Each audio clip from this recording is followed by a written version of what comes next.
What would you think if I told you that modern-day Iran plays an important role in the story of prophecy and events in the Bible? Usually, when people think of the Bible, they only think of Israel, Egypt, and Babylon. But Iran, known as Persia in biblical times, is specifically mentioned in many prophecies with a special mission in shaping the destiny of the people chosen by God. On the origin of Iran, according to the Bible. The story of Iran's origin begins with Noah's descendants after the Great Flood. In the book of Genesis, chapter 10, we know that Noah had 3 sons, Shem, Ham, and Japheth, each becoming the ancestor of different nations around the world. Japheth, one of the 3 sons, had a son named Madai, who later became known as the ancestor of the Medes. The Medes were one of the ancient peoples who settled in the area now known as Iran, and together with the Persians, they formed the foundation of the Medo-Persian Empire, one of the most powerful empires in world history. So both the Medes and the Persians are ancestors of the people who live in present-day Iran. According to the Bible, Iran's origins are connected to Japheth's line through Madai, placing Iran in the Bible's story from the early times after the Great Flood. This connection shows that the Iranians have an ancient lineage tied to biblical history, playing an important role in the story of God's people, the people of Israel. 2.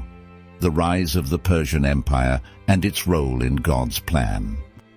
According to archaeological and historical studies, both the Medes and the Persians came from Aryan tribes, who migrated from the Central Asian grasslands to the area now known as Iran around the 2nd millennium BC. They settled and developed in neighboring regions, but remained separate, each forming their own distinct kingdoms. The Medes built a powerful kingdom around the 7th century BC. They were among the first people to settle in western and central Iran. The Persians, meanwhile, settled in a southern region of present-day Iran called Pars or Fars. Later, in the 6th century BC, Cyrus the Great, a descendant of the Persians, led a revolt and conquered the Medes. This was not a complete invasion from the outside, but rather a unification of the 2 kingdoms. Cyrus not only conquered the Medes, but also adopted their culture, organization, and military strength to create the Achaemenid Empire, the first Persian empire. This alliance created one of the largest empires of ancient times, with territory stretching from the Indus River, now Pakistan, in the east to North Africa in the west, covering important regions mentioned in the Bible, such as Israel, Babylon, and Egypt. 3. Persia's power in fulfilling God's will. The expansion of its territory helped Persia become a powerful empire in the ancient world. But Persia's real importance wasn't just in controlling such vast lands. It was in how God used this empire to fulfill his promises to the people of Israel. To understand Persia's role in God's plan, we first need to look at the difficult situation the Israelites faced.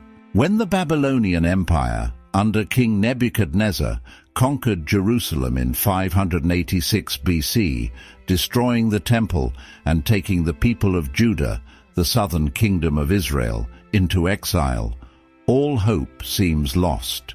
The people of Judah had to live in Babylon for 70 years, just as the prophet Jeremiah had foretold. Then, in 539 BC, something important happened.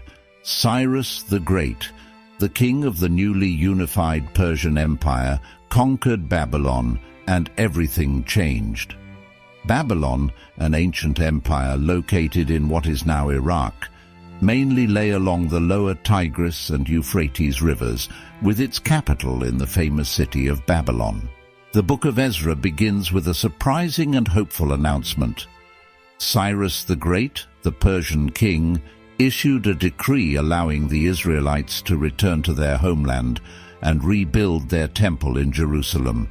This event is recorded in Ezra 1:1-4, where Cyrus declares, "The Lord, the God of heaven, has given me all the kingdoms of the earth, and he has appointed me to build a temple for him at Jerusalem in Judah."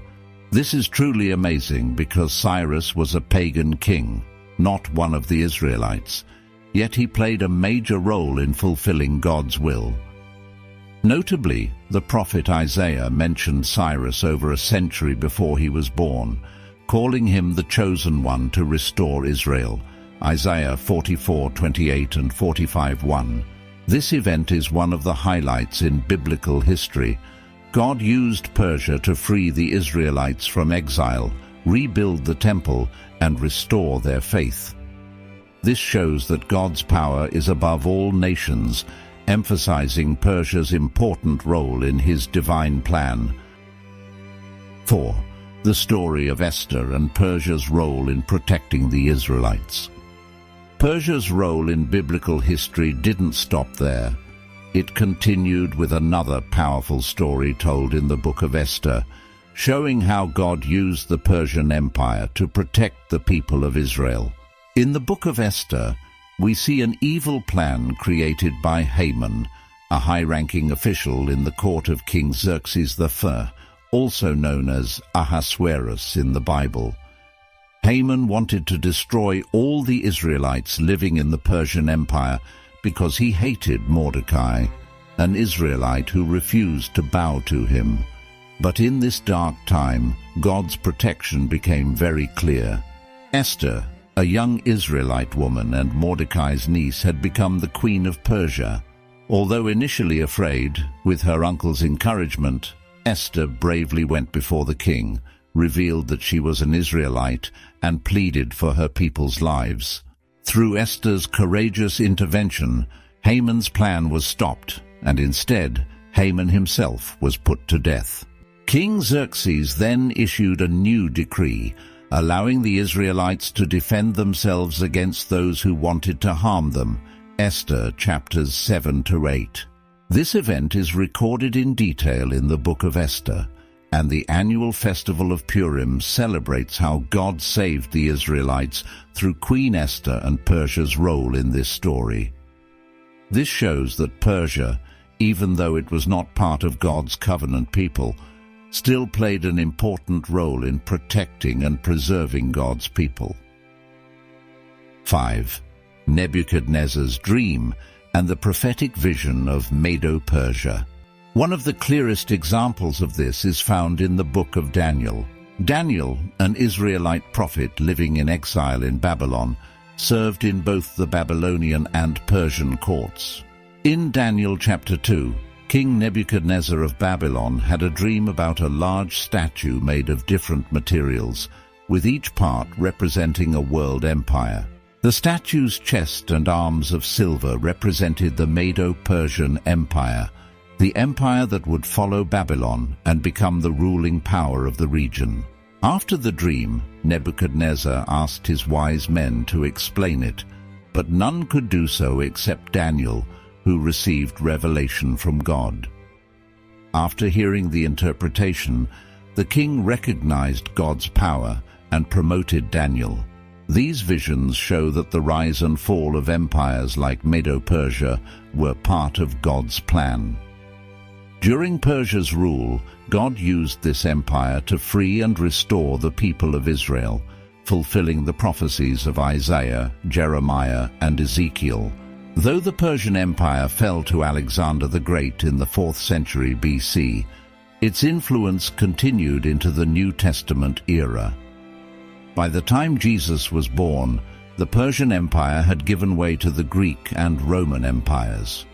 However, Persia's cultural, governmental, and administrative legacy left a lasting mark on the ancient world. 6. Persia in the New Testament. The Wise Men. A remarkable connection between Persia and the New Testament is the story of the wise men, Magi, found in Matthew chapter 2. These wise men visited the infant Jesus shortly after his birth, bringing precious gifts like gold, frankincense, and myrrh. Many scholars believe these wise men may have come from the Persian region and were Zoroastrian priests, part of an ancient Persian religious tradition specializing in astrology and interpreting signs. The appearance of the wise men in this story is not just a random event. Their journey to worship the newborn king of Israel shows that Persia's influence on biblical history continued, even after the Persian Empire had fallen. The wise men may have seen a sign in the form of a special star and understood its divine meaning, reflecting Persia's lasting connection to the story of the Savior's birth. 7. Persia in the prophecies of the final battle. Prophetically, Persia also plays an important role in the end-time events described in the Bible. This is one of the key end-time prophecies found in the book of Ezekiel, chapters 38 to 39, known as the War of Gog and Magog. According to Ezekiel's prophecy, Gog is the leader of the land of Magog, and along with Meshech, Tubal, and many other nations, he will gather a powerful alliance to attack Israel. One of the key allies mentioned in this alliance is Persia, modern-day Iran, along with other nations like Kush, possibly Ethiopia, and Put, present-day Libya. Persia's involvement in this alliance shows Iran's future prophetic role in these events. In Ezekiel 38:18-23, God declares that on the day Gog attacks the land of Israel, his anger will flare up. God will cause a great earthquake across the land, making the armies and other nations tremble.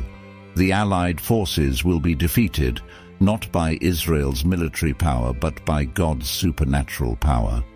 8. The importance of Persia in God's plan. So the story of Persia, or modern-day Iran in the Bible, is not just history. It's a clear example of how God can use different nations and empires to carry out his will.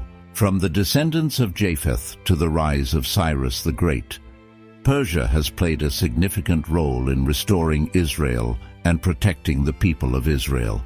Persia's role in the prophecies of Isaiah, Jeremiah, Daniel, and Ezekiel reminds us that any nation can be used to fulfill God's great plan.